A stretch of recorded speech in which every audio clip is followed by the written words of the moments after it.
What's going on YouTube? Flashy here and welcome back to another Destiny 2 build video, and today we are fully tapping into the Strand Warlock specialty, Threadlings. And we're going to be summoning an unlimited army of them to do our bidding and rack up some serious damage too. This has honestly been my favorite build for Strand I've used yet, and I can't wait for you guys to try it out. Now, if you did not know, all of the Strand fragments are officially available to purchase, so now we can finally start honing in on our Strand builds and get the maximum power and efficiency out of them, and that's exactly what we're doing today. Now, if you don't have a lot of the weapons, armor, or fragments unlocked, I have a much more basic version of this build on my channel. I'll link that in the description below. And before we get into this updated version of it, be sure to leave a like on the video. It really helps out the channel, and hit subscribe so you don't miss out on future Destiny 2 videos. Now for our subclass setup, of course, we're going to be going with the Brood Weaver and the Super Needle Storm. Conjure a hail of deadly woven needles, and after embedding themselves in the environment, these needles turn into threadlings. These threadlings will return to you and perch if they can't find any target, and to redeploy the perched threadlings, you damage a target with weapons or melee. Now for our abilities, we'll be taking Healing Rift for the survivability, Burst Glide for our jump, our only melee option is Arcane Needle, and for our grenade, we're going to need the Threadling Grenade. Now for our aspects, there are only two available, but they work perfectly for this build. Mind Spun Invocation is going to enhance our grenade functionality, and with Threadling Grenades, it allows us to consume it and immediately generate 5 perched threadlings. And our second aspect is Weaver's Call. Cast your Rift to weave 3 threadlings and deploy any perched threadlings you have. And yes, if you cast your Rift with 5 perched threadlings,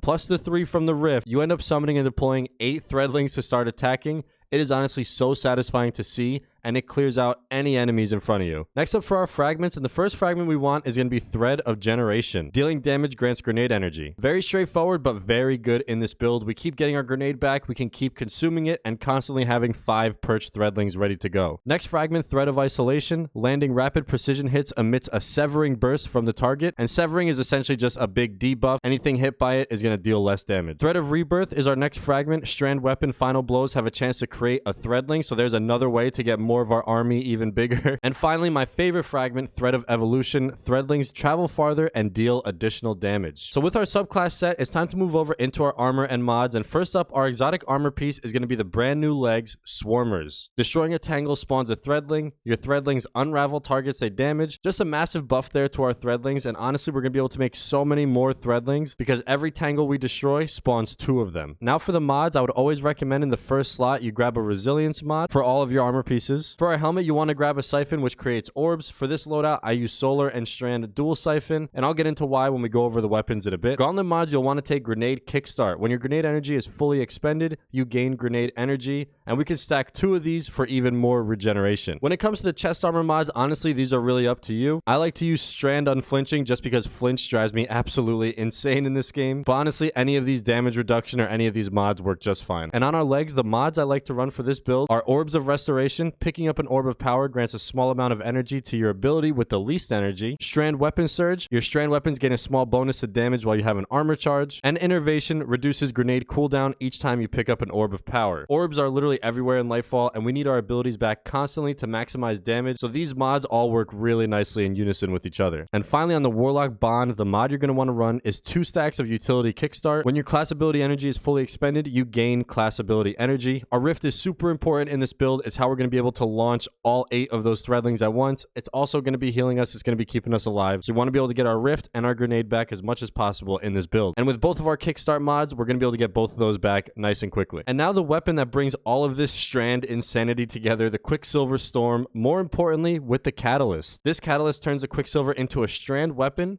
and when you get a kill using the grenade launcher on it, you're going to create a tangle. And then going back to our exotic legs, any tangle we destroy spawns a threadling. So our primary weapon is going to be making non-stop tangles, and every time we break those tangles, we're going to be getting 2 threadlings, plus all the threadlings that we're going to be deploying that are perched from our Rift or even from our super. I also like to pair this with the new fusion rifle, the Royal Executioner. Just a really good solar fusion. Pairs really nicely with the Quicksilver Storm, and that's also why we're running the solar and strand siphon mods on our helmet. And again, even if you have none of your abilities, now when you destroy those tangles, those 2 threadlings are going to be fighting for you, so you literally always have threadlings out on the field. The entire loop of this build just becomes so addicting. But that wraps up our Threadling Summoning Master Strand Warlock build. I hope you guys enjoyed. If you're interested in the fashion set I use for this build, it's on screen now. Thank you guys so much for watching. Please be sure to subscribe, and I'll see you all in the next one.